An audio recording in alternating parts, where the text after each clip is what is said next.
In last part, we have studied the around current carrying conductor there is existence of magnetic field, means magnetic lines are produced around the current carrying conductor.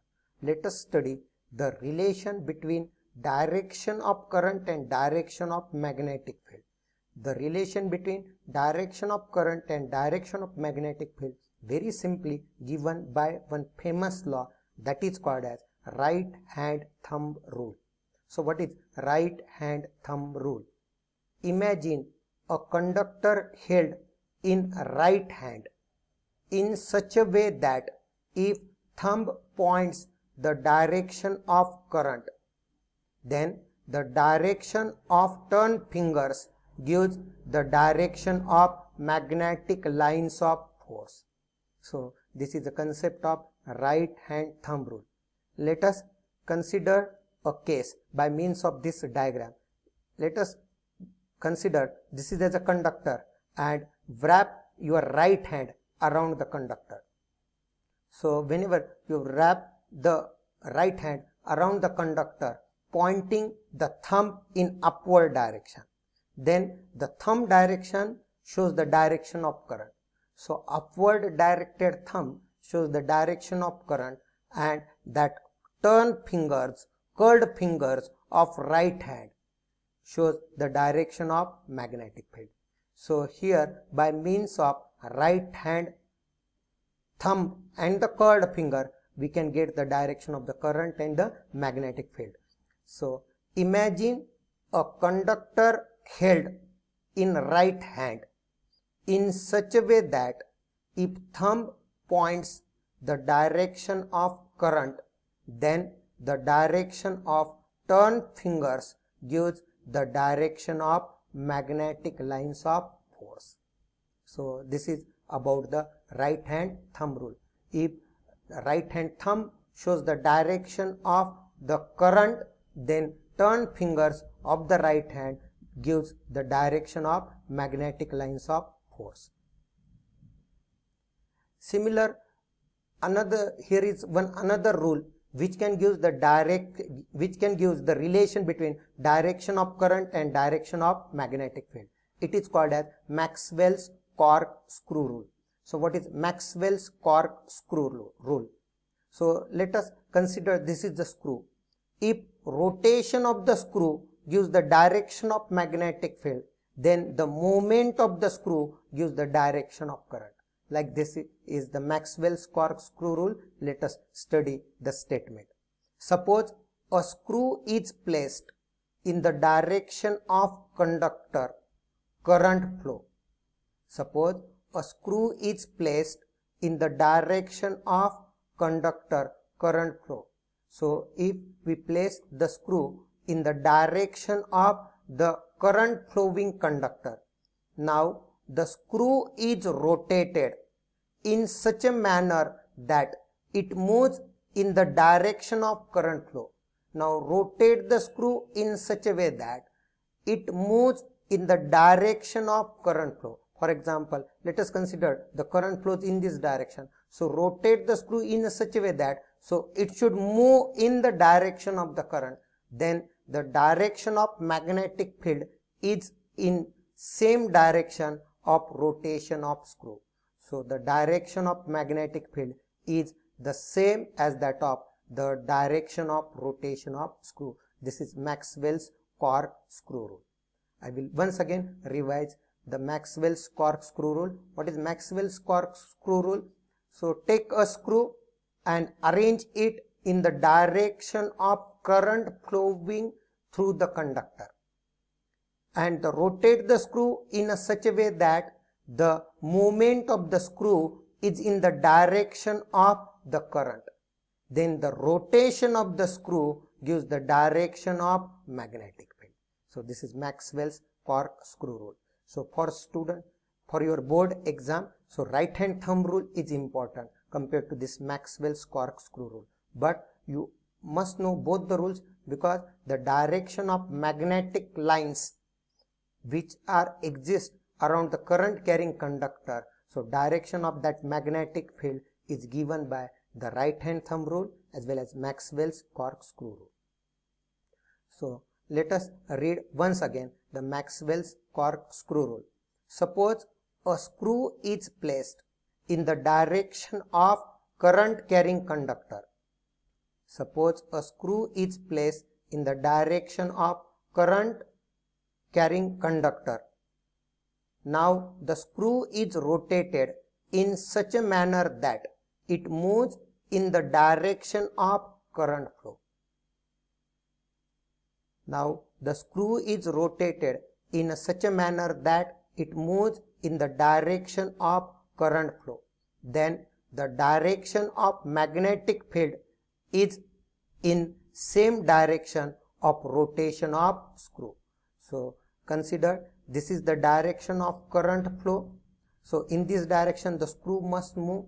So this is the direction of the current. Then how the rotation of the screw must be? The rotation of the screw must be in this way. So whenever the screw is rotated in this direction, then its movement will be in this direction. So this will give the direction of magnetic field, and this is the direction of current. Now here we understood that around the current carrying conductor there is existence of magnetic field. Around current carrying conductor magnetic field is produced. So magnetic field having a particular power, particular force, and for our benefit we are now trying to increase the magnetic field strength. So this is one another arrangement. By means of this we can increase the magnetic field strength. So how the magnetic field strength can be increased? So let us study the next heading, that is magnetic field produced at the center of current carrying conductor loop. So this is a current carrying conductor loop. So at the center of current carrying conductor loop we are getting a strong magnetic field. So let us study by means of this heading. Let us read the heading once again. Magnetic field produced at the center of current carrying conductor loop. So this is the diagram. This diagram is again same as that of your previous diagram. This is a battery. This battery is connected to a conductor. Only the thing is that rather than taking a straight conductor, here we have bent the conductor in the form of circular loop. So here this is a conductor which is taken in the form of circular loop. The ends of this conductor are connected to the connecting wires to battery. Here to get the value of current flowing through the circuit, either the current is decreasing or increasing whenever it is adjusted by this variable resistance, so that will be seen on this ammeter. So in the circuit we have connected one ammeter and the rheostat. So this is a cardboard. Here this circular current carrying conductor is adjusted in the cardboard as shown in the figure. So what happens when the electric supply is switched on? Whenever the current flows through this current carrying conductor, then around the current carrying conductor there is existence of the magnetic field. As the current carrying conductor is circular one, so each point of the conductor produces the magnetic field. Here each point of the conductor produces a magnetic field. So at the center of this conductor loop, what happens? We will get the magnetic field at the center of this conductor. We will get the magnetic field which is produced by all these infinite points of the current carrying conductor. I will once again repeat the sentence. At the center of this conductor loop we are getting the magnetic field which is produced by the infinite points of the current carrying conductor. Hence at the center we are getting the magnetic field which is almost a straight, and which is produced by the infinite points of the current carrying conductor. Because around the current carrying conductor there is existence of the magnetic field. As the distance increases, these concentric circles become bigger and bigger. Nearer the conductor, these concentric circles are of smaller radii. These are shown at point P and Q. So nearer the conductor, these concentric circles are smaller in radii. As the distance from the conductor increases, the circles become bigger. At the center, we are getting the magnetic field lines due to one large circle. The small part of that large circle is almost straight. The small part of that large circle is almost straight. So one end of this magnetic field act like a north pole and another end of the magnetic field act like a south pole. If we consider this circular conductor as a plane, so one face of this plane, one face of this circle will act as north pole and other face of this circle will act as south pole. So this is all about the magnetic field which is produced at the center of current carrying conductor loop. So let us dictate the same.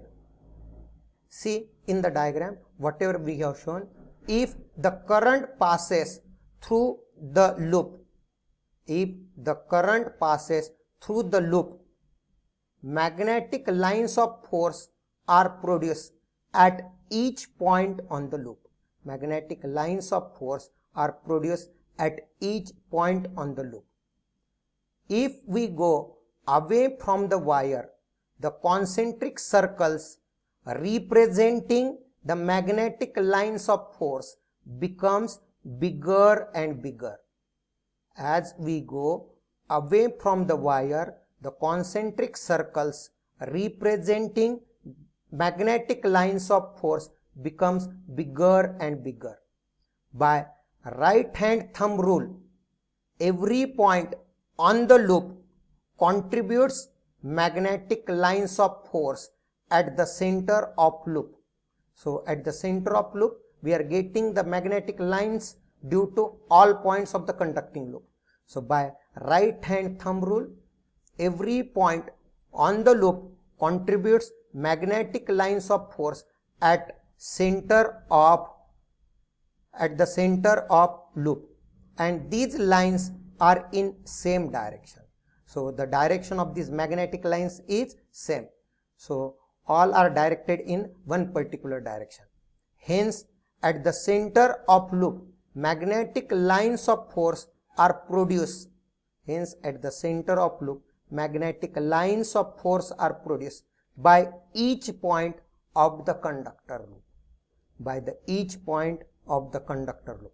Thus, if number of turns increases, if number of such circular turns are increased to n, the magnetic field also increases by n times that of single loop. If the number of turns are increased to n, then magnetic field also increases by n times that of the single loop.